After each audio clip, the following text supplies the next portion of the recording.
नमस्कार दोस्तों। आज की इस वीडियो में हम एक बेहद महत्वपूर्ण विषय पर बात करने वाले हैं।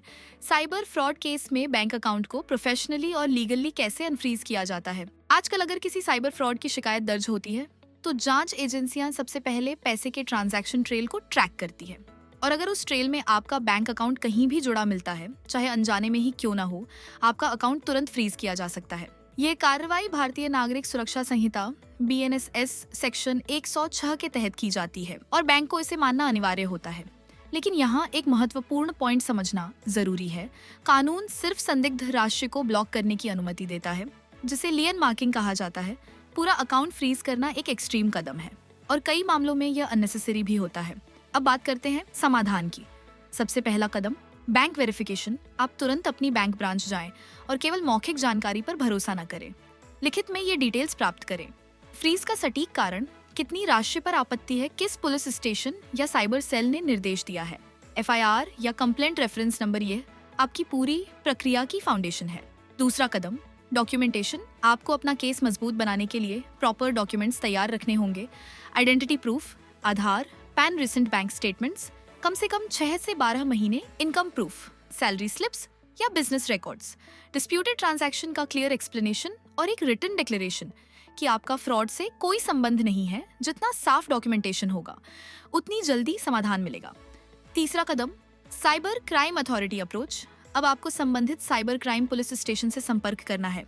एक स्ट्रक्चर्ड और प्रोफेशनल ईमेल भेजें जिसमें अपनी पूरी स्थिति एक्सप्लेन करें, सभी सपोर्टिंग डॉक्यूमेंट्स अटैच करें और स्पष्ट रूप से रिक्वेस्ट करें कि पूरा अकाउंट फ्रीज करने की बजाय केवल डिस्प्यूटेड अमाउंट पर लीन मार्क किया जाए और बाकी फंड्स को ऑपरेशनल किया जाए।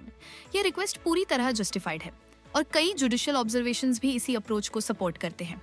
चौथा कदम bank follow up. Bank independent decision नहीं लेता, लेकिन आप ब्रांच में रिटन एप्लीकेशन देकर प्रोसेस को पुश कर सकते हैं।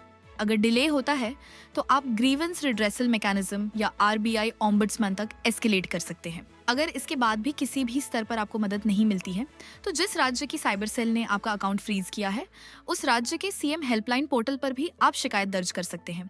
पांचवा और अंतिम कदम लीगल रेमेडी। अगर पुलिस या बैंक आपकी जस्टिफाइड रिक्वेस्ट पर कार्रवाई नहीं करते तो आप लीगल रूट ले सकते हैं।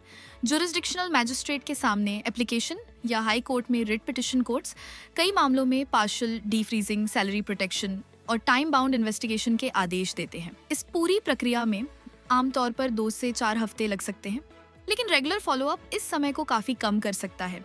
अंत में प्रिवेंशन। अननोन सोर्सेज से पैसे एक्सेप्ट न करें, किसी के लिए बैंक अकाउंट का इस्तेमाल न करें और किसी भी सस्पिशियस ट्रांजैक्शन को तुरंत रिपोर्ट करें।